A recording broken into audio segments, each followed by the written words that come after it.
ಆಧುನಿಕ ಜಗತ್ತಿನಲ್ಲಿ ಸಿನಿಮಾ ಹಾವಳಿಯಲ್ಲಿ ನಾಟಕಗಳು ತೆರೆಮರೆಗೆ ಸರಿದೇ ಬಿಟ್ಟವು ಎಂದು ಅಂದುಕೊಳ್ಳುವಾಗಲೇ ಇತ್ತೀಚೆಗೆ ಪೌರಾಣಿಕ ನಾಟಕಗಳು ಪ್ರೇಕ್ಷಕರನ್ನು ತನ್ನೆಡೆಗೆ ಸೆಳೆಯುತ್ತಿದೆ. ತುಂಬ ವರ್ಷಗಳ ನಂತರವೂ ಅನೇಕ ನಾಟಕಗಳು ತಮ್ಮ ಜನಪ್ರಿಯತೆ ಸಾಬೀತುಪಡಿಸುತ್ತಲೇ ಬಂದಿದ್ದು, ಪಾರೇಹೊಸಹಳ್ಳಿಯಲ್ಲಿ ಸೇರಿರುವ ಜನಸ್ತೋಮವೇ ಉತ್ತಮ ಉದಾಹರಣೆ ಎಂದು ಸಮಾಜ ಸೇವಕ ವಿನಯ್ ಬೈರೇಗೌಡ ಬಣ್ಣಿಸಿದರು. ಕೋಲಾರ ತಾಲೂಕಿನ ಪಾರೇಹೊಸಹಳ್ಳಿ ಗ್ರಾಮದಲ್ಲಿ ಶ್ರೀ ವೇಣುಗೋಪಾಲ್ ಸ್ವಾಮಿ ಕೃಪಾಪೋಷಿತ ನಾಟಕ ಮಂಡಳಿ ಹಮ್ಮಿಕೊಂಡಿದ್ದ ಕುರುಕ್ಷೇತ್ರ ಪೌರಾಣಿಕ ನಾಟಕವನ್ನು ಉದ್ಘಾಟಿಸಿ ಮಾತನಾಡಿದ ಅವರು, ಸಮಾಜ ಹಾಗೂ ಜನರ ನಡುವೆ ಸಾಮರಸ್ಯದ ಪ್ರತೀಕದಂತಿರುವ ಪೌರಾಣಿಕ ನಾಟಕ ಕಲೆ ನಶಿಸದಂತೆ ನೋಡಿಕೊಳ್ಳುವ ಜವಾಬ್ದಾರಿ ನಮ್ಮೆಲ್ಲರ ಮೇಲಿದೆ ಎಂದರು. ನೈಜ ಅಭಿನಯ ಪ್ರಪಂಚದಲ್ಲಿ ಪೌರಾಣಿಕ ನಾಟಕಗಳಿಗೆ ಹೆಚ್ಚಿನ ಮಹತ್ವವಿದೆ. ಹಳ್ಳಿಗಳಲ್ಲಿ ಇಂದಿಗೂ ಸತ್ಯ, ನ್ಯಾಯ, ನಿಷ್ಠೆ ಉಳಿದಿದೆ ಎಂದರೆ ಪೌರಾಣಿಕ ನಾಟಕಗಳು ಕಾರಣವಾಗಿದ್ದು, ಇಂತಹ ಕಲೆಯನ್ನು ಉಳಿಸಿ ಬೆಳೆಸುವುದು ಅಗತ್ಯವಾಗಿದೆ ಎಂದರು.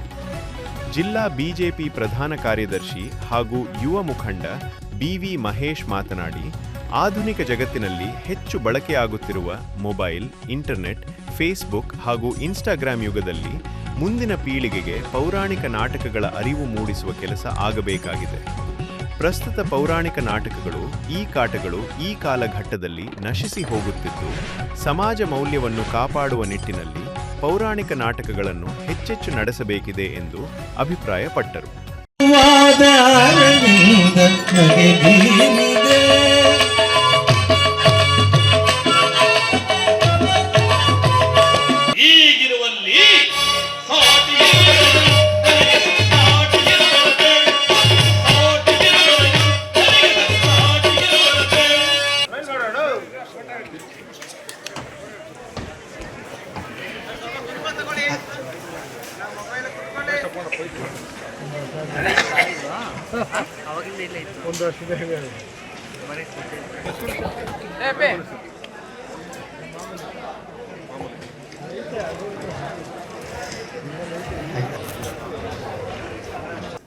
ನಾನು ಸುಮಾರಷ್ಟು ಕಾರ್ಯಕ್ರಮಗಳಿಗೆ ಹೋಗಿದ್ದೀನಿ.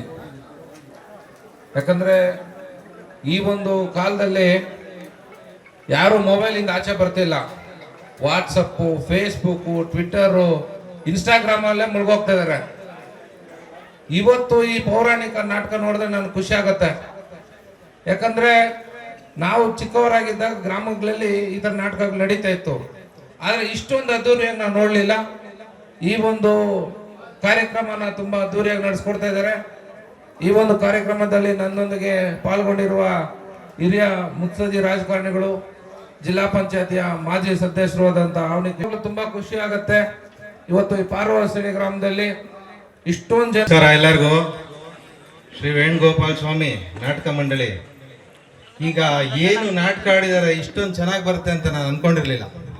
ಆದ್ರೆ ನೀವೆಲ್ಲ ಬಂದು ಅವ್ರಿಗೆ ಬಂದು ನೋಡ್ತಾ ಇರೋದು ಅವ್ರು ತುಂಬ ಅವ್ರಿಗೆ ಕೋಆಪರೇಟ್ ಮಾಡ್ದಂಗೆ. ಹಂಗಾಗಿ ಈ ಕಾಲದಲ್ಲಿ ಈ ನಾಟಕ ಪ್ರತಿಯೊಂದು ಊರಲ್ಲೂ ಹಿಂಗೆ ಎಲ್ಲರೂ ಮಾಡಿ ಸ್ವಲ್ಪ ಇದನ್ನ ತುಂಬ ಅಭಿವೃದ್ಧಿ ಪಡಿಸ್ಬೇಕು ಅಂತ ನಾನು